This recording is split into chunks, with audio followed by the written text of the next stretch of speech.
En otra línea está Leopoldo Moró, que es diputado también de origen radical, en algún momento militó junto con Facundo Suárez Lastra y ahora es miembro del Frente de Todos, de la bancada oficialista, un miembro, para decirlo de alguna manera, bastante combativo de esa bancada, siempre fue un hombre muy combativo para defender sus ideas.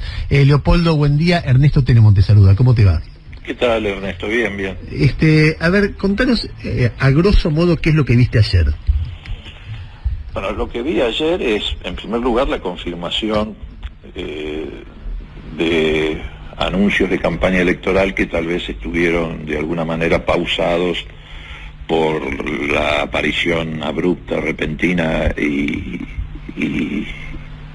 no prevista de la pandemia, como por ejemplo precisamente esta idea de llevar adelante una querella criminal contra quienes endeudaron a la Argentina y sobre todo más que contra quienes endeudaron, contra quienes la endeudaron para favorecer una fuga de capitales que no tiene precedentes en la historia de nuestro país a través de un procedimiento que fue a dos puntas, porque fue tanto del Fondo Monetario Internacional como del lado argentino, o sea del gobierno de Macri, absolutamente ilegal, incluso hasta violando en el caso del fondo sus propios estatutos y en el caso de la Argentina los procedimientos que están previstos en la ley de administración financiera.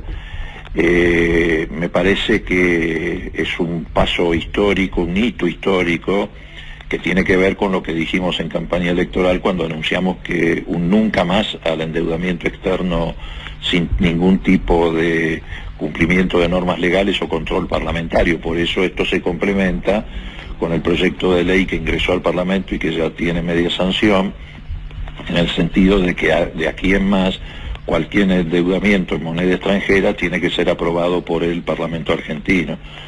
Creo que otro paso importante, que también está en línea con lo que se anunció en la campaña electoral, es el anuncio de avanzar en la desdolarización de las tarifas de servicios públicos, porque es absolutamente incongruente si queremos alinear precios de tarifas, salarios e ingresos en general, que paguemos los argentinos tarifas en dólares cuando el 90% o mucho más, tal vez el 99%, tenemos ingresos en pesos. Me parece que también ha sido muy importante la confirmación de la necesidad de tratar de manera urgente en el Parlamento la modificación de el mínimo no imponible de impuesto a las ganancias, porque eso va a redundar no solamente en un beneficio para 1.200.000 trabajadores registrados, sino para también cientos de miles de jubilados de una franja que en este último año y medio efectivamente ha tenido una pérdida, que es de la franja de intermedia, por decirlo de alguna manera, que está fuera de los que ganan la jubilación mínima, que también han sido beneficiados no solamente por el anuncio del 8%, sino por los 1.500 del bono que se va a pagar en abril y mayo, que le va a significar a esa franja, que representa el 70% de los jubilados, un ingreso de aproximadamente un 16% más en ese trimestre, pero quedaban afuera los jubilados que estuvieran por encima de los 30.000 pesos. ¿Y esto los alivia? Esto los alivia porque va a significar que, un reintegro, por decirlo de alguna forma, de ese impuesto a las ganancias que caía sobre sus haberes jubilatorios. Y bueno, me parece en general un discurso valiente. En el caso de la justicia, creo que Alberto Fernández, de alguna manera lo que quiso dejar explicitado es que había dado un tiempo para que la justicia se autodepurara, pero que como esto no ocurrió, se va a acelerar la reforma judicial en general, cosa que me parece también razonable. Hubo un año de espera, yo creo que en eso también jugó un papel la pandemia. La justicia no solamente no se autodepuró, sino que no dio signos concretos de intentar hacerlo.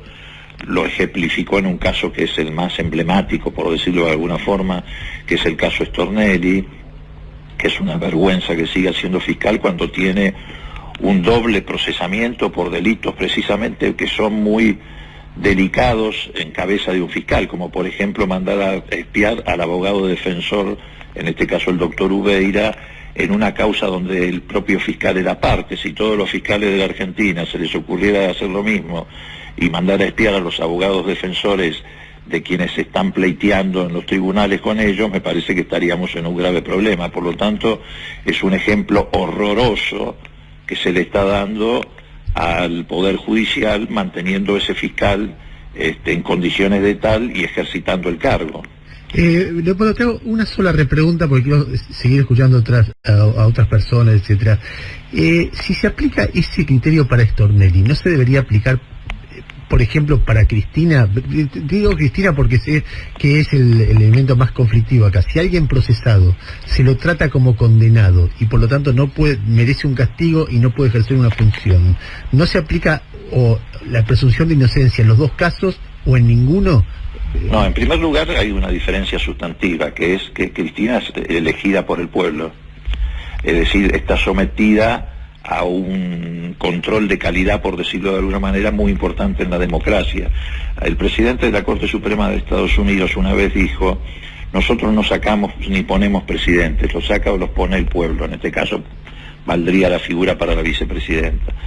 En segundo lugar, es efectivamente cierto que son situaciones diferentes. Reitero, Stornelli está ejercitando un cargo en el que sigue actuando como fiscal, incluso hasta en causas que lo pueden haber involucrado. Entonces, el principio de inocencia efectivamente, es un valor que hay que sostener y que nosotros sostenemos a rajatabla. Por eso nunca ningún juez en esta etapa ha llevado adelante el disparate de la doctrina Irursum. No lo hizo el juez Auge, no lo hizo el juez Ramón Padilla, a pesar de que hay situaciones que son, reitero, muy evidentes de compromiso de quienes están encausados. Pero el principio de inocencia para nosotros es muy importante, muy importante.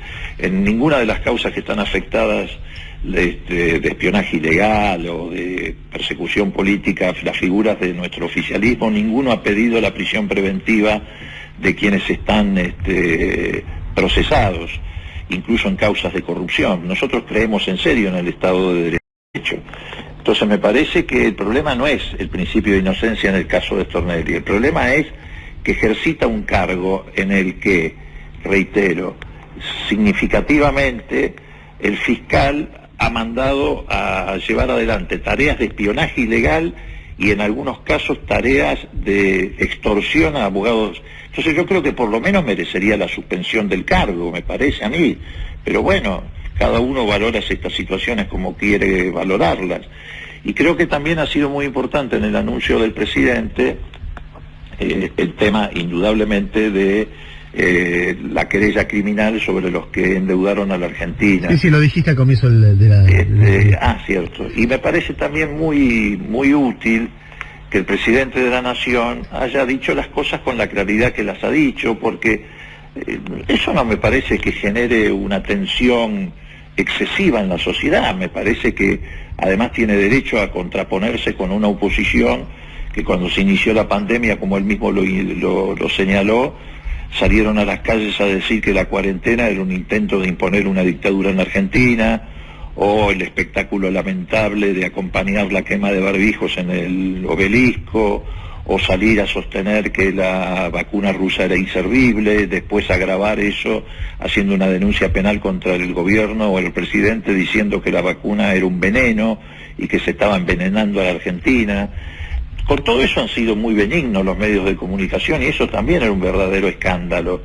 Es más, hasta es un delito en el caso de Carrió, porque cuando uno en plena pandemia sale a decir que la campaña de vacunación está contenida en el marco de un envenenamiento, está conspirando contra la salud pública, y eso está previsto en el artículo 205 del Código Penal, precisamente referido al tema de las pandemias y el significado que esto tiene penalmente cuando se viola la ley de salud pública. Pero bueno, me parece que hizo bien el presidente, tiene tanto derecho como cualquier otro a defender su gobierno y a señalar lo que entiende que son errores muy gruesos de la oposición.